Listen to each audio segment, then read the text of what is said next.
الحمدللہ رب العالمین والصلاة والسلام علی نبینا محمد وعلی آلہ وصحبہ اجمعین، اما بعد۔ جہیز کی رسمیں دیکھیں، جو لوگ جہیز مانگتے ہیں ان کا شرعی حکم کیا ہے، اس مسئلے کو سمجھا جائے۔ دیکھیں، لڑکے کی ذمہ داری ہے کہ وہ جہیز کو بنائے، اپنی ضرورت کی چیزیں لے، یہ لڑکے کی ذمہ داری ہے، لڑکی کی نہیں ہے۔ تو لڑکے کی ذمہ داری ہے، اس لیے جہیز مانگنا یہ حرام ہے، بلکہ رشوت بھی ہوگی اگر شادی میں شرط رکھ دیں۔ جو شرط رکھ کر شادی کرتا ہے جہیز کے بعد، اس کو توبہ کرنا چاہیے، ٹھیک ہے نا۔ تو یہ کیونکہ یہ جائز نہیں ہے تو وہ توبہ اس کرے، وہ بلکہ مال واپس کرے، پھر وہ توبہ کرے۔ یہ توبہ کا طریقہ ہے، صرف اتنا کہہ دینا نہیں ہے کہ اللہ تعالیٰ مجھے معاف کرے، یہ کافی نہیں ہے، کیونکہ اللہ تعالیٰ کہتا ہے باطل طریقے سے ایک دوسرے کا مال نہ کھاؤ۔ تو اس لیے باطل غلط طریقے سے آپ دباؤ میں، پریشر میں کسی کا مال لے رہے ہیں تو وہ حرام ہے، اس کو واپس کریں۔ دوسرا مسئلہ، اگر کوئی خوشی سے بھی دیتا ہے، طاقت کے ساتھ مالدار، اس کے لیے بھی جائز نہیں ہے دینا، کیوں کہ اس کے نقصانات زیادہ ہیں معاشرے میں، اس کے جو ہے نا نقصانات زیادہ ہیں، تو اس لیے وہ بھی نہ دے۔ ایک جائز کام، مباح کام سے بھی شریعت روک دیتی ہے اگر اس کے خطرناک نقصانات سامنے آ رہے ہوں۔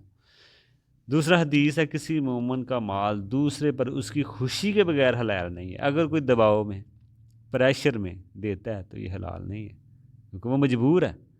آج تو لوگ قرض پہ بھی دے رہے ہیں، بلکہ سودی قرض بھی لے لیتے ہیں، تو آگے لینے والوں کو شرم نہیں آتی کہ وہ کس طرح دے رہے ہیں، ان کے کیا حالات ہیں۔ کسی سے قرض تو نہیں لے رہے، کسی سے مانگ تو نہیں رہے، تو یہ تک احساس نہیں۔ اتنے لوگوں کے دلوں میں مال کی محبت، لالچ، دنیا دیکھیں، دنیا لالچی بن چکی ہے، مادہ پرستی ان کے اندر آ گئی ہے، مال کی اتنی حریص اور لالچ ان کے اندر آ گئی، یہ حرام حلال کی بھی تمیز نہیں کرتے، بس ہر چیز کو مال کی نقطہ نظر سے ہی دیکھتے ہیں کہ ہمارا مالی فائدہ کس میں۔ تو یہ دباؤ، پریشر میں اگر کوئی آپ کو دے رہا ہے تو آپ اس کو حلال نہ سمجھیں، آپ یہ ظلم ہے جو آپ کو روزے قیامت اس کا جواب دینا ہوگا۔ دوسرا، لیکن جو دباؤ کے بغیر دیتا ہے اس کو بھی روکا جاتا ہے، اس کو بھی روکا جائے گا، کیوں؟ تاکہ یہ رسم ختم ہو، اس بڑھاوا جو رسم کو مل رہا ہے یہ ختم ہو، نکاح آسان ہو۔ لڑکیاں کی اکثر شادی لڑکیوں کی اس کی وجہ سے رکی ہوتی ہے، وہ جہیز دینے کی طاقت نہیں رکھتے، تو اس لیے بچی کی شادی بھی نہیں کر رہے تھے۔ جب جہیز بنائیں گے پھر ہم بچوں کی شادی کریں گے، اب باپ کو بھی ایکسٹرا محنت کرنی پڑتی ہے، ظاہر بات ہے وہ تھوڑا بہت کر کے بھی ادھر رہ کے تو اپنا کام کر کے بیوی بچوں کا پیٹ پال لے گا، لیکن اس کو یہ رسمیں نبھانے کے لیے، شادی، بڑی شادی کرنے کے لیے باہر جانا پڑتا ہے، ایسے ایسے کرنا ہے، تو ان پہ بھی بوجھ ایکسٹرا پڑتا ہے، مردوں پہ بھی۔ تو یہ ظلم اگر آپ سوچیں تو کہاں تک انسان کو لے کے جا رہا ہوتا ہے۔ بعض لوگ بچیوں کو پیدا ہوتے ہی غلط سمجھنا شروع کر دیتے ہیں، اس کا جہیز کیسے بنائیں گے، اس کا یہ مسئلہ ہے۔ تو یہ اگر آپ سوچیں تو بات بڑی دور جاتی ہے۔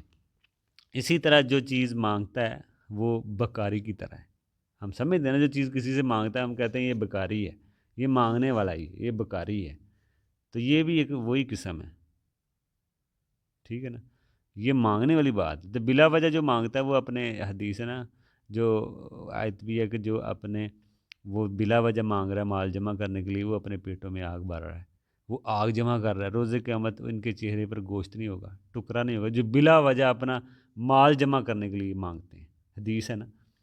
اور مانگنے کا مطلب یہ نہیں ہے کہ زبان کھول کر ہی مانگی جائے، بلکہ خاموشی بھی مانگنے کی قسم ہے۔ جیسے لڑکے والے اکثر خاموش ہو جاتے ہیں نکاح میں، شادی میں، ہم نے تو کوئی بات نہیں کی، لڑکی والوں نے خود ہی دے دی ہے، ہم نے تو مانگا ہی نہیں ہے، لیکن یہ بھی خاموشی بھی مانگنے کی قسم ہے۔ سمجھ لو آپ نے مانگا، جب آپ نے سختی نہیں کی، آپ نے منع نہیں کیا سختی سے، تو آپ نے کوشش نہیں کی، تو پھر آپ نے بھی مانگا ہی ہے۔ یہ بہانہ ادھر چل جائے گا، آگے نہیں چلنے والا، بلکہ منع کریں واضح طور پر، ہم کو جہیز نہیں چاہیے۔ تو یہ چیزوں کو سمجھنا چاہیے، سنت کے مطابق کرنا چاہیے ہمیں، ٹھیک ہے نا، نکاح۔ بلکہ اگر کوئی نہ دے تو لڑکی کو تنگ کرنا شروع کر دیتے ہیں۔ یہی لوگ جو کہتے ہیں ہم نے نہیں مانگا، انہوں نے لڑکی والوں نے خود دی ہے، اگر ان کو نہ دیا جائے تو یہی لوگ جھگڑا شروع کر دیتے ہیں ٹھیک ہے نا. تو یہ بھی بعض کا چیزیں ہوتی ہیں کہ باتیں کرنا شروع کر دیتے ہیں. اگر کوئی نہ دے ساری عمر وہ باتیں کرتے رہتے ہیں. بلکہ بعض لوگ کہتے ہیں کہ ہم کو کچھ نہیں لینا، جو بھی دینا اپنی بیٹی کو دیں. تو یہ بھی مانگنے کا ایک طریقہ ہے. بلکہ جو لوگ نہیں لینا چاہتے جہیز تو وہ بتا دیتے ہیں سب کچھ، وہ انتظام کر لیتے ہیں. جو نہیں لینا چاہتے وہ شادی سے پہلے انتظام کر کے سارا رکھ کے بیٹھے ہوتے ہیں. جی یہ دیکھیں ہم نے نہیں لینا، ہم نے تو بنا لیا اپنی بیٹی کو، آپ کو دینے کی ضرورت نہیں ہے، ہم نے تو بیٹے کا جہیز بنا کے رکھ لیا شادی سے پہلے ہی، جو لینا تھا ہم نے لے لیا خاموشی سے. تو ایسے کرنا چاہیے. تو بلکہ بعض لوگ تو اس مسئلے پہ بات ہی نہیں کرتے شادی سے پہلے. تو یہ بھی ایک لینے کی ایک قسم ہے. ٹھیک ہے نا. تو یہ باتیں انشاءاللہ آگے بھی ہم کچھ دیکھتے ہیں.